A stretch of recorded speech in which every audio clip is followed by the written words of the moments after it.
ఒక చిన్న ఉదాహరణ తీసుకుందాం. ఆ దేవత యొక్క శరీరం రంగు ఎరుపులో ఉంటుంది, అంటే ఆ దేవత ఎర్రగా ఉంటుంది.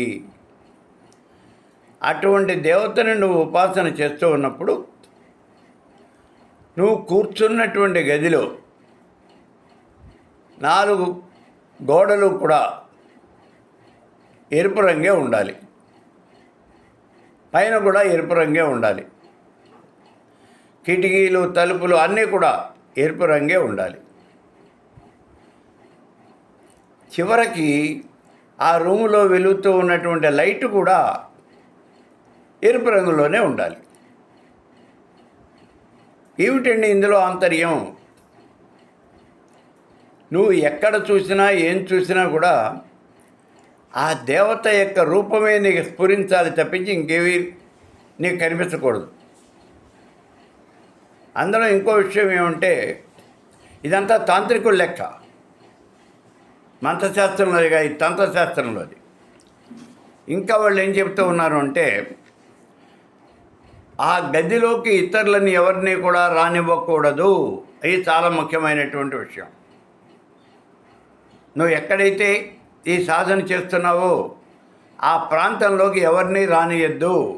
ఎందుకని? వాళ్ళ దగ్గర నుంచి వచ్చేటటువంటి చెడు కిరణాలు, ఏదో పాపం చేస్తుంటారు కదా, వాళ్ళు ఇక్కడికి వస్తే వాళ్ళు కాస్త పవిత్రులు అయిపోతారు, నీ పుణ్యం కాస్త తగ్గిపోతుంది, కాబట్టి నీ శక్తి తగ్గిపోతుంది, కాబట్టి నువ్వు ఆ పని చేయొద్దు అని అంటారు. ఎవరిని కూడా రానియద్దు. ఈ కారణం చేతనే చూడండి, మనం కూర్చొని ఉన్నప్పుడు బయట వాళ్ళు వచ్చి మనకి నమస్కారం పెడతారు, 2 కాళ్ళు పట్టేసుకుంటారు. వాళ్ళకి ఆ తృప్తి తనివి తీరదు, ఆ కాళ్ళు ఇలా ఇలా ఇలా ఇలా రాచేస్తూ ఉంటారు. దాంతో ఏమవుతుందో తెలుసా? బయట వాళ్ళు వచ్చి మన పాదాలు కనుక ముట్టుకున్నట్లయితే మన శక్తి అనేది వాళ్ళు అయిపోతుంది, వాళ్ళు చేసినటువంటి పాపం అంతా మనకు వస్తుంది. అందుకే పీఠాధిపతులు, మఠాధిపతులు, పెద్దవాళ్ళు పాదాలు తాకనివ్వరు.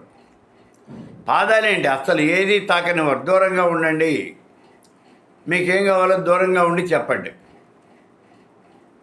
అంతేగాని మీరు పాదాలు తాకవద్దు అంటారు. పాదాలు తాకితే మన యొక్క శక్తి అనేది అవతలికి పోతుంది, వాళ్ళకి వెళ్ళిపోతుంది. ఈ విషయాన్ని మనం బాగా గుర్తుపెట్టుకోవాలి.